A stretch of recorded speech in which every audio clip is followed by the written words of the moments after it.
अस्सलाम वालेकुम। डॉक्टर अख्तर हुसैन अज़मी साहब हमारे मुल्क के एक बहुत अच्छे स्कॉलर और दानिश्वर हैं और कई किताबों के मुसन्निफ भी हैं। वो लिखते हैं कि मैं अपने अजीज़ों को मिलने उनके गांव गया हुआ था। जब मुझे करीब की गली से ज़ोहर की अजान सुनाई दी तो मैं मस्जिद जाने के लिए खड़ा हो गया। ये देखकर अहले खाना के बुजुर्ग ने कहा, आप कहाँ जा रहे हैं? मैंने कहा, नमाज के लिए। वो कहने लगे, अभी हमारी अजान नहीं हुई, ये वहाबियों की अजान है। मैंने हैरानी से पूछा, लेकिन ये अजान तो आपके घर के करीब की मस्जिद में हुई है। उन्होंने कहा, हाँ, लेकिन हमारी नमाज इनके पीछे नहीं होती। मैंने पूछा, क्यों? इनमें क्या खराबी है? बुजुर्ग ने इंतहाई तहकीर आमेज अंदाज में दूसरे मसलक वालों का तारुफ कराते हुए कहा, ये नबी करीम सल्लल्लाहु अलैहि वसल्लम के गुस्ताख हैं, इनके पीछे नमाज कैसे हो सकती है? फिर अज़मी साहब कहते हैं, मैंने सवाल किया कि आपके इल्म में ये बात कैसे आई? बुजुर्ग कहने लगे, इसमें इल्म की कौन सी बात है, सारे लोग ही जानते हैं कि ये नबी के गुस्ताख हैं। मैंने पूछा, क्या उन्होंने आपके सामने रसूल करीम सल्लल्लाहु अलैहि वसल्लम की शान में गुस्ताखी की है? उन्होंने कदरे झल्लाए हुए लहजे में कहा, ज़रूरी तो नहीं कि वो मेरे सामने ही गुस्ताखी करें। मैंने डरते डरते अर्ज़ किया, किसी का गुस्ताख रसूल होना बहुत संगीन मसला है। आप कोई आलमे दीन भी नहीं हैं, लेकिन आप पूरे यकीन से उन्हें गुस्ताख रसूल कह रहे हैं। इसकी कोई दलील और बुनियाद तो होनी चाहिए। इस पर बुजुर्ग कहने लगे, मैं खुद कोई आलिम नहीं हूं, लेकिन ये बात तो सारे ही उलमा कहते हैं और हमें तो दीन का पता उलमा ही के जरिए लगा है ना। तो मैंने पूछा कि ये सारे आलम आपके मसलक के ही होंगे ना, जिनके कहने पर आप उन्हें गुस्ताखे रसूल करार दे रहे हैं? क्या उनके उलमा का मौक़िफ़ भी आपने सुना है? उन्होंने तहकीर आमेज अंदाज में कहा, अल्लाह ना करे कि हमें गुस्ताखों के मुंह लगना पड़े। मैंने कहा, बुजुर्गो, आप मुझसे बेहतर जानते हैं कि पंचायत का भी एक असूल होता है और शरीयत का भी, कि पहले दोनों फरीकों का मौक़िफ़ सुना जाए और फिर किसी के बारे में राय कायम की जाए। बुजुर्ग कहने लगे, वो तो ठीक है, लेकिन हमारे उलमा को इनके बारे में झूठ बोलने की क्या ज़रूरत है? मैंने कहा कि मैं मानता हूँ कि आपके आलिम झूठ नहीं बोलते, लेकिन उन्हें दूसरों के मौक़िफ़ के बारे में गलत फहमी भी तो हो सकती है। कहने लगे, नहीं, हमारे आलिम बहुत ही परहेजगार और ज़िम्मेदार हैं। मैंने कहा, क्या आपको मालूम है कि दूसरे मसलक वाले आपको मुशरिक और बिदती समझते हैं?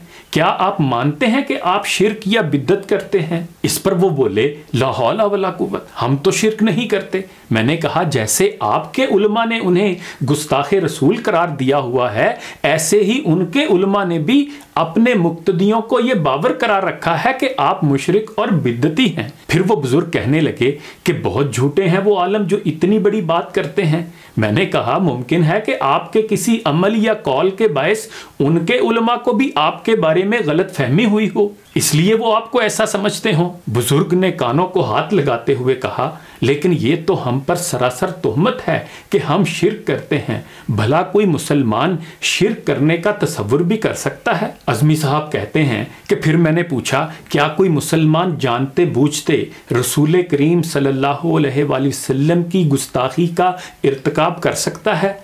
फिर अज़मी साहब ने उनसे कहा, बुजुर्गो, असल बात यह है कि एक मसलक के मदरसे से पढ़े हुए आलम ने तौहीद के तसव्वुर का एक सांचा बनाया हुआ है। जो इस सांचे से थोड़ा सा भी बाहर नजर आता है वो मुशरिक करार पाता है। इसी तरह दूसरे मसलक के मदरसे से पढ़े हुए आलमों ने रसालत का एक सांचा तराशा हुआ है। उस सांचे में उसे जो फिट नजर नहीं आता वो उसे गुस्ताखे रसूल करार दे देते हैं। एक चीज है खुद को अपने मौक़िफ़ पर यकीन होना, ये अच्छी बात है, लेकिन दूसरों से अपने वज़ा करदा असूल 100% मनवाने के लिए इसरार करना ऐसी चीज है जो आपस में दूरियां पैदा करती है, ख़ुसूसन जब मामला दीन के असूली मसाइल की बजाय फ़रोई और इज्तिहादी मसाइल से मुतल्लिक हो तो अपनी राय पर इसरार करना नामुनासिब बात है। हमारे पास ना पूरे दीन का इल्म होता है, ना हम मसाइल की तह तक पहुंचे होते हैं, लेकिन हम दावा इतना बड़ा करते हैं कि हमारे अलावा सब गुमराही पर हैं।